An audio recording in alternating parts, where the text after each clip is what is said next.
mag-create or kung anong create and upload ng website po sa freeflowhost.com at iayos yung connection ng database. So, kuha tayo ng new account para makapag-upload tayo ng bagong website. Okay, so pangalan natin yung website natin na JCM Dogs Life example. Yan. Then, piliin natin ito kung ano po yung gusto nyo dyan. Check availability. Available. Click natin check. Okay, so check natin stairs. Sabi dyan sa captcha na yan.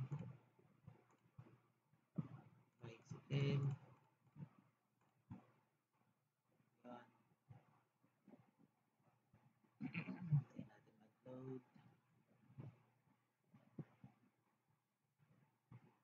Okay, so yan na. So nagawa na natin. Ito yun, yung exam. Manage natin.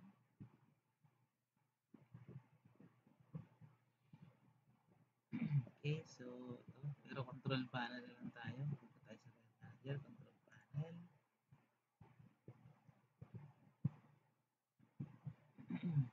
Then approve natin. Okay, so ito. File manager online. Okay, so i-upload natin. Okay. Ito yan, yung htdocs. Kasi nyo may home, tapos ito, htm, pero folder, htdocs yan. Double click natin. Okay, mag-upload tayo dito. File upload natin. File, folder, choose file.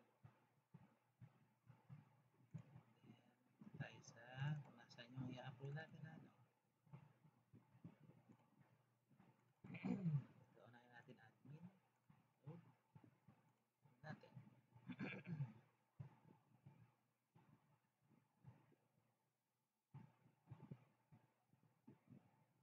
Hintayin natin siya.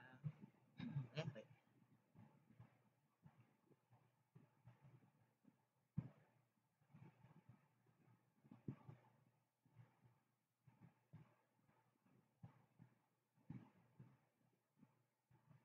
Okay, next. Upload natin yung isang folder ulit. Upload tayo. Yan yung main website. Upload natin.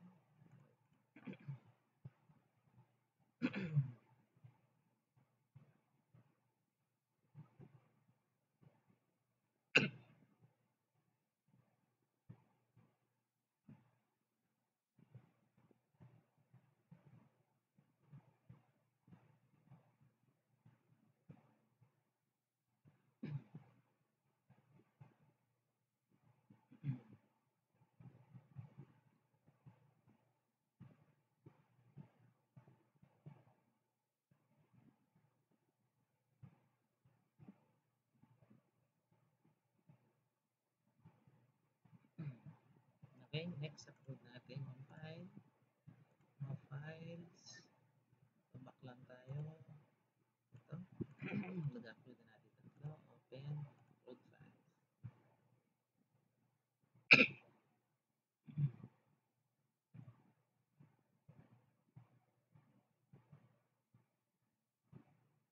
Okay, so pag na-upload na natin, back na tayo sa cPanel natin. Ito, may database dito. Click mo yung PHP my admin. Tayo mo mag-load. Nadaling ka kasi niya sa new tab. Okay, so nakita niya walang database daw. Click mo yan. You can do this here.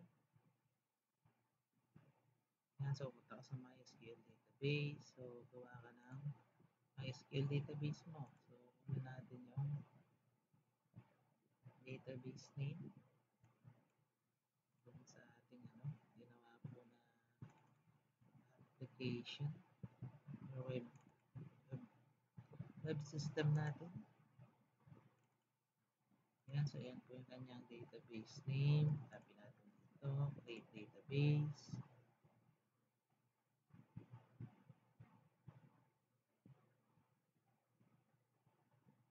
Okay, so yan, so ito po yung database natin. So click natin yung admin. So nakita nyo, mamaya kukunin natin yung password lang. Wala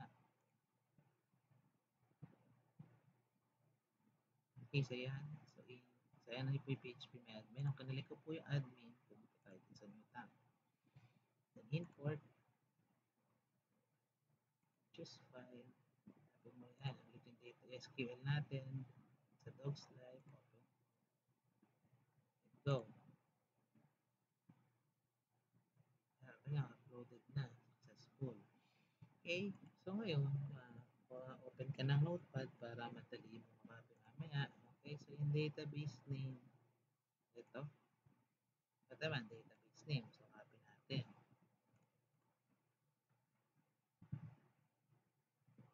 Okay, so database name tayo. Ito, database name, username, then yung ating host name. Okay. So yan, lagyan natin yung host name dito sa una. Host name. Yan. DB name, tapos username. So yung password yung wala, no? So tingnan natin yung password dito sa cPanel. Hindi pala, sa pinakauna sa home. Yan.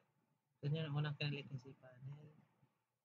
Then, hanapin natin dito, kung nandito, check lang natin. FTA, ayan o.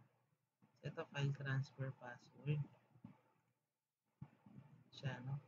So, file transfer password yan eh. So, try natin sa password, hindi yan, DNS, FTS, hostname. So, check natin kung pareho sila ng hostname, ano? So, makikita nyo, pareho ng hostname. So, it means, dahil yan yun, username and hostname. Nakita natin ito, FTS username. Ito yung username. Nakikita nyo, ayan siya. Kamukha. So, ito yung password niya. So, yun. So, dito nakikita yun sa FTF password. So, tapos mo na yan. Lagay mo dito.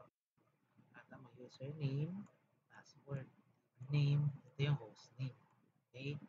So, yan na yan. So, mahalaga na yan. So, nakuha mo na. Punta ka ngayon dito sa file manager mo. Ayan. Okay? So, unahin mo natin i-edit yung nasa labas. Itong con. So, I-click edit. Okay, so yan. So, kunin natin yung host name. Ito yun, sa pinakauna. Copy mo. Paste mo siya dito sa localhost. Then, yung username. So, ito yun. Copy mo yan. Then, paste mo siya dito sa root. Then, password. So, kunin natin yung password. Ito yun.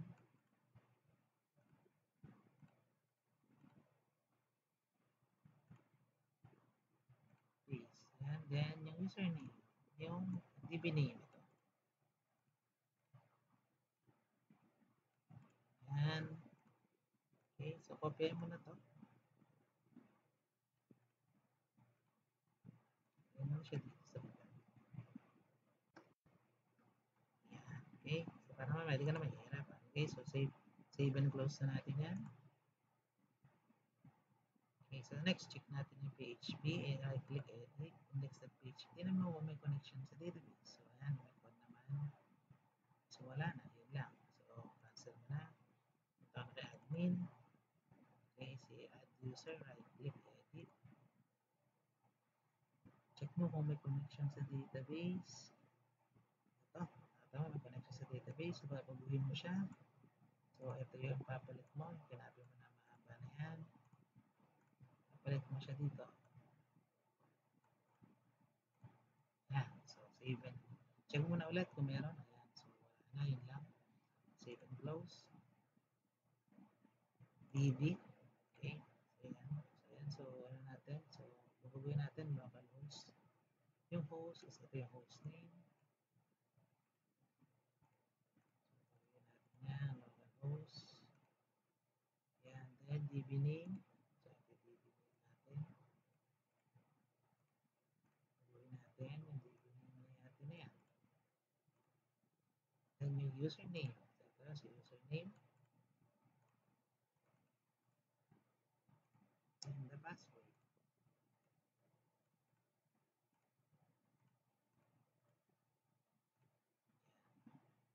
Okay, save and close. Okay. Then, delete user, check mo din, pero alam ko wala na yan. Okay na.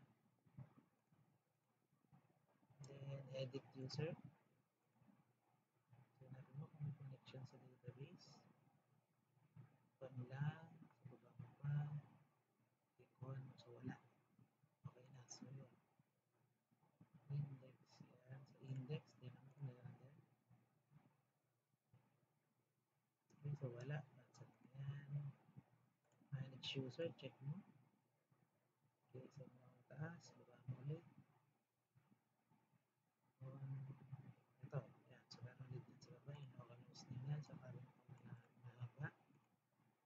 Paste mo ulit dito. Okay, yan. So, check mo ulit sa baba. Okay, so wala na. Save and close. Ayan, so, sa out, check mo out. Okay, so wala na. So, cancel. So, tapos ka na dyan. Then, babalik ka na. No? So, pwede mo na i-click ito para bumalik. The main website, index.php. Check mo kung may connection sa database. So, wala. Cancel. Multimedia. Okay, wala. So, edit nyo lang yung name nyo, no? Makakalimutan i-edit yung mga pangalan niya sa footer. Sa out. Okay, so wala.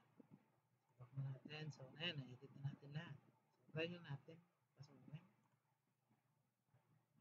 So, pangalan, overview. So, ito yun. Copy natin. And, new tab tayo. Ayan, so paste natin dyan.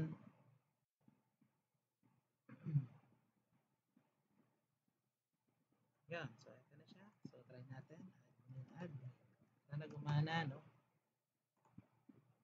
Okay, laging success. So, ibig sabihin, gumagana na po yung database. So, ganun lang po yung pag-upload at pag-edit ng connection sa database sa Chrome Free Host. So, hopefully, makatulong po ito, no? Kasi hindi nga daw po gumagana na yun sa Infinity Free. Nagka-problem siguro sila sa services like this. So, yun lang. Maraming salamat.